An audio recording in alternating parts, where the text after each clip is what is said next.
اور نیکی کا کام اگر کرنا چاہتے ہو تو زکوٰۃ ادا کرو۔ میری ماں بہنوں، سونا چاندی آپ پہنتی ہیں، اگر 7.5 تولہ سونا آپ کے پاس ہے، اگر 85 گرام سونا آپ کے پاس ہے، اور اگر چاندی کا زیور آپ پہنتی ہیں اور 595 گرام چاندی آپ کے پاس ہے، تو چاندی کی زکوٰۃ آپ کو دینا ہے، سونے کی زکوٰۃ آپ کو دینا ہے۔ اگر آپ سونے کا زیور تو پہنتی ہیں اور زکوٰۃ اس کی نہیں نکالتی ہیں، آپ چاندی کا ہار پہنتی ہیں، چاندی کی پائل اور چاندی کے جھمکے پہنتی ہیں اور اس کی زکوٰۃ آپ نہیں نکالتی ہیں، تو کل قیامت کے دن جہنم کی آگ کا کنگن آپ کو پہنایا جائے گا، جہنم کی آگ کا جھمکا آپ کے کانوں میں ڈالا جائے گا، جہنم کی آگ کی پائل آپ کے پیروں میں ڈالی جائے گی۔ جس مال کی زکوٰۃ ہم نہیں نکالیں گے، وہ مال کل قیامت کے دن ہمارے لیے بہت بڑی مصیبت بن جائے گا میرے بھائیوں۔ اسی لیے اللہ تعالیٰ سورہ توبہ کے اندر کہتا ہے والذین یکنزون الذھب والفضہ ولا ينفقونها فی سبیل اللہ، جو لوگ سونا چاندی اپنے گھر میں اکٹھا کرتے ہیں، اسٹور کرتے ہیں، کلیکٹ کرتے ہیں اور اس کی زکوٰۃ نہیں نکالتے، ولا ينفقونها، اس کی زکوٰۃ نہیں نکالتے، فبشرهم بعذاب علیم، اے نبی ان کو دردناک عذاب کی، ان کو پیڑا دائک عذاب کی بشارت سنا دو۔ کیا عذاب ہوگا ان کو؟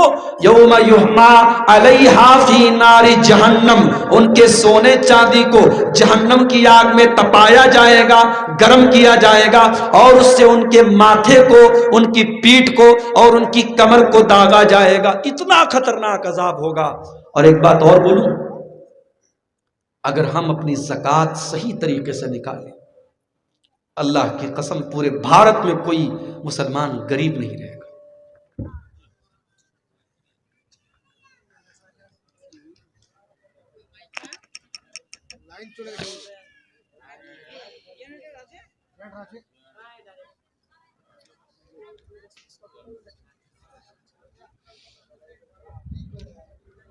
کے بعد تھوڑا سا ڈسٹرب ہوا ہے، آپ لوگ پریشان مت ہو، بیٹھیے، بس تھوڑا سا میں آپ کے سامنے اور سمے لوں گا۔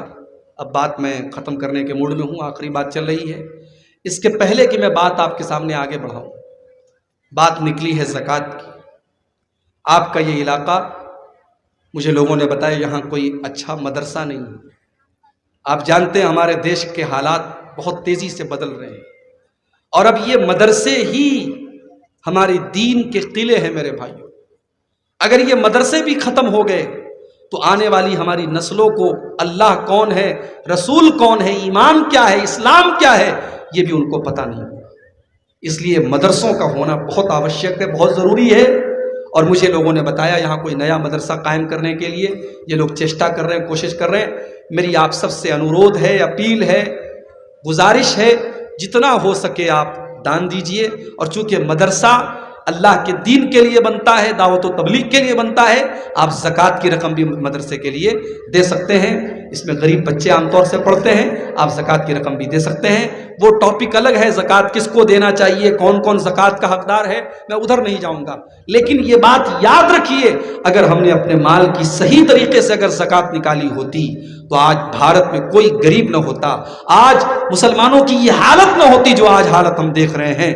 آج کتنے مسلمان فٹ پاتھ پر سوتے ہیں، کتنے مسلمان اپنے بچوں کو 2 ٹائم کی روٹی نہیں کھلا پاتے ہیں اور آتم ہتیا کر لیتے ہیں، سوسائڈ کر لیتے ہیں، خودکشی کر لیتے ہیں۔ اور بھوپال کی وہ مسلمان بہن آج سے 3 سال پہلے جب خبر آئی تھی، اس نے بھوک کی وجہ سے پھانسی لگا لی تھی اپنے آپ کو، اور اپنے بچوں کے ساتھ وہ مر گئی تھی۔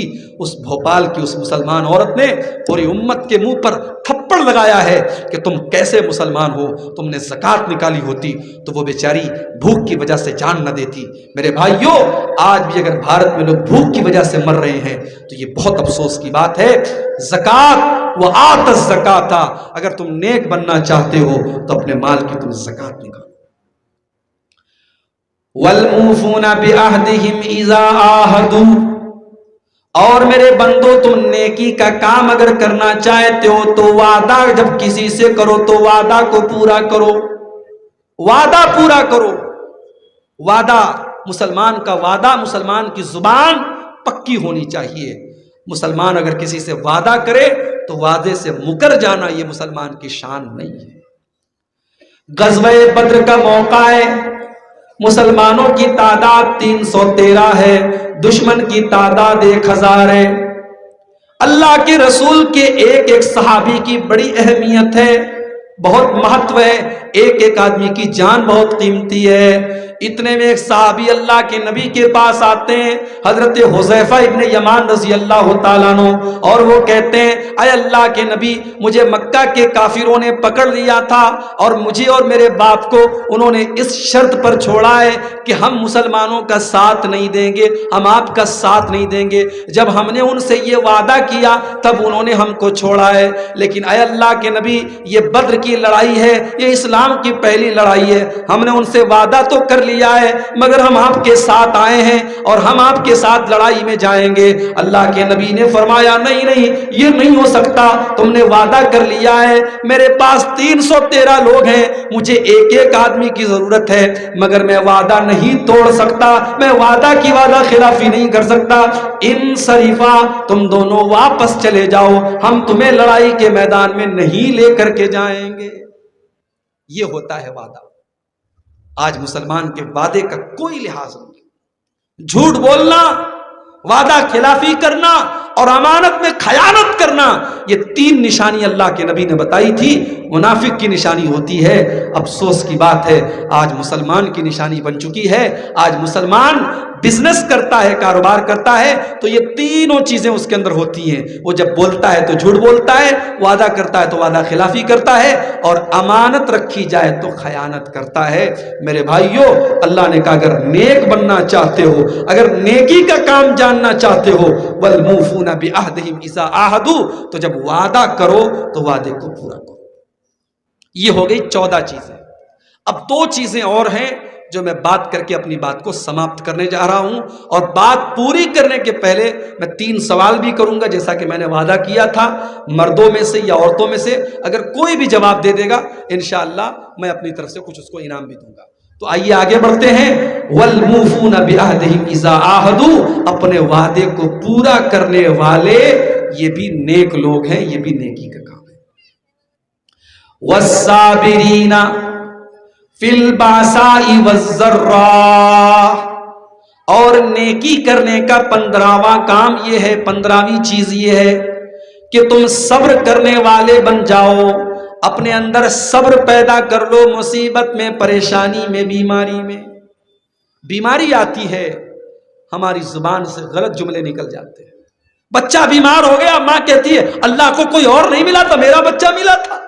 پتی بیمار ہو گیا، شوہر بیمار ہو گیا، عورتیں کہتی ہیں میرے ہی شوہر کو بیمار ہونا تھا، میرے ہی پتی کو بیمار ہونا تھا۔ بیماری میں کبھی کبھی ہم یہ بھی کہہ دیتے ہیں کہ یا اللہ مجھے اٹھا لے، نہیں کہنا چاہیے میرے بھائیوں، صبر کیجئے۔ حضرت ایوب علیہ السلام نے کیسے صبر کیا تھا؟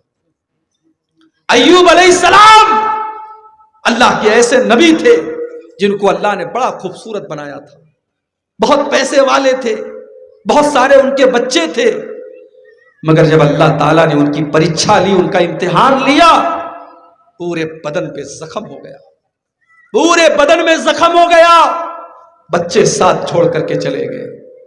4 بیویاں تھی، 3 بیویاں بھی چھوڑ کے چلی گئیں، صرف ایک بیوی بیچاری تھی، وہ بیچاری خدمت کرتی تھی، سیوا کرتی تھی، شوہر کے زخموں کو دھلتی تھی۔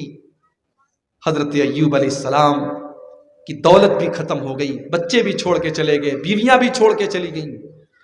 صبر دیکھیے ان کا صبر میرے بھائی۔ حضرت ایوب علیہ السلام اللہ سے دعا کرتے ہیں رب انی مسنی الضر وانت ارحم الراحمین،